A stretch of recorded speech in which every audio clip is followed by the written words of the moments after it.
Hello guys, papakita ko sa inyo ang mga manok.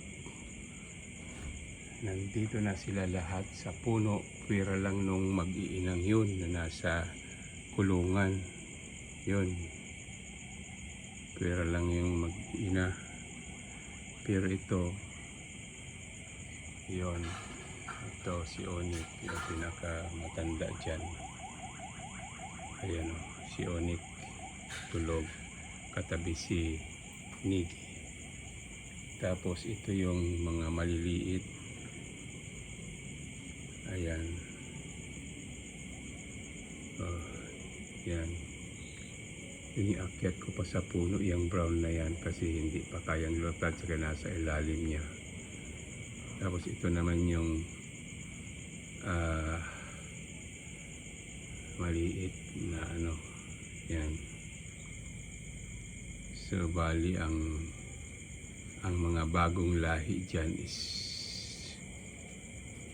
20, pero yung matatanda na si Onik, si Nigi at si Kulay.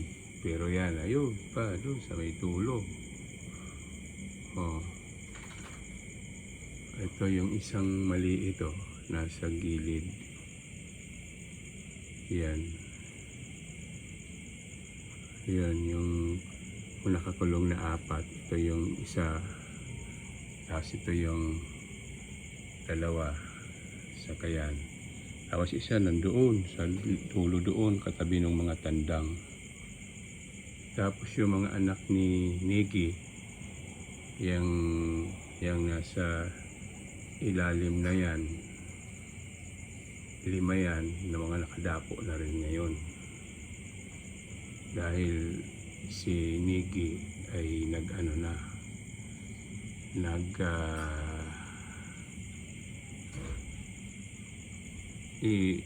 ang mga anak niya, hiniwalay na kasi mangingitlog na ulit. Ayun. So yan, nakadapo na ang 20 mga bagong sibol na sisiw. May kasama na yung mga ano na yan, mga cookies and cream na. Lahat-lahat, pero lang itong brown, saka yung mga itim. Pero simula doon sa anak ni Nigi na 7, plus yung na malalaki na, tapos meron ulit siyang bagong 5. Kaya dyan sa 20 na yan, ang anak dyan ni Nigi, 12. Yan. Ayan sila lahat sa puno. Sana wag lang umulan.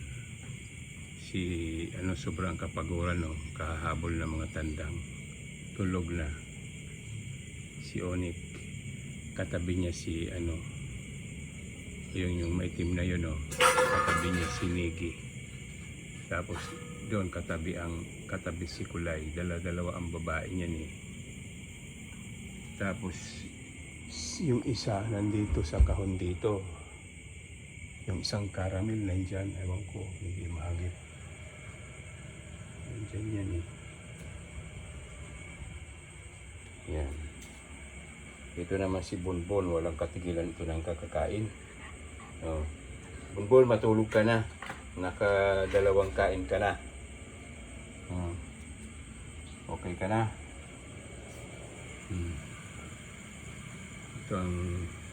Ito si Brown, hindi kayang dumapo yan, kaya lumapit yan sa akin at nagpadapo dyan. Yan. Tapos yung isang yung nasa ibaba niya, yung nasa ibaba niya, hindi rin kayang lumipad dyan. Iniakyat ko dyan sa puno.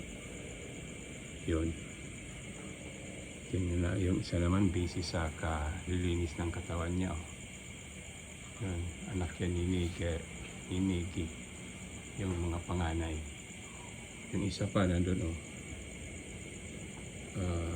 naglilinis din.